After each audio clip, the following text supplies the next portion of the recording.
স্বাধীন বাংলা ফুটবল দলের প্রথম অধিনায়ক জাকারিয়া পিন্টু কত তারিখে মৃত্যুবরণ করেন? 18 নভেম্বর 2024। 18 নভেম্বর 2024। 2024 সালে জুলাই-আগস্ট বিপ্লবের পর শিক্ষার্থীদের আঁকা গ্রাফিতি চিত্র নিয়ে সংকলিত গ্রন্থের নাম কি? দি art of Triumf. The art of Triumf. 2030 সালের মধ্যে বাংলাদেশ কত শতাংশ কার্বন নিঃসরণের লক্ষ্য নির্ধারণ করেছে? 22%। সঠিক উত্তর 22%। সম্প্রতি দেশের কোন প্রতিষ্ঠান প্রাইম ইনভেস্ট নামে কৃত্রিম বুদ্ধিমত্তা চালিত প্রথম চ্যাটবট চালু করেছে? Prime bank investment limited.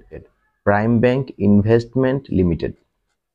সম্প্রতি প্রথম নতুন এমপক্স ভেরিয়েন্ট আক্রান্ত ব্যক্তি শনাক্ত হয়েছে কোথায়? ক্যালিফোর্নিয়া, যুক্তরাষ্ট্র। সম্প্রতি প্রথম নতুন এমপক্স ভেরিয়েন্ট আক্রান্ত ব্যক্তি শনাক্ত হয়েছে ক্যালিফোর্নিয়া, যুক্তরাষ্ট্র। সম্প্রতি ইসরায়েল কোন দেশের প্রেসিডেন্টকে পার্সোনা নন গ্রাটা ঘোষণা করে?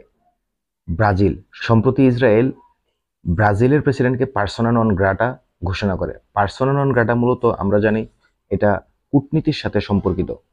2024 সালে বিবিসি কালচারের সেরা 10টি বইয়ের তালিকার মধ্যে শীর্ষ বই কোনটি?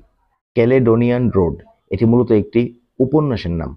এটি লিখেছেন অ্যান্ড্রিউ ও হাগান।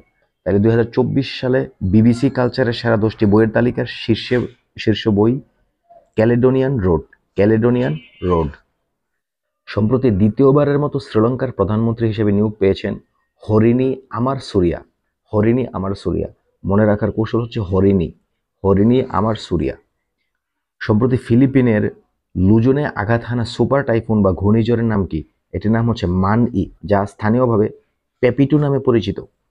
সম্প্রতি কোন দেশে বিশ্বের বৃহত্তম গ্রিন হাইড্রোজেন প্লান্ট নির্মিত হচ্ছে? সৌদি আরব। সৌদি আরব। বিশ্বের বৃহত্তম গ্রিন হাইড্রোজেন প্লান্ট নির্মিত হচ্ছে সৌদি আরবে।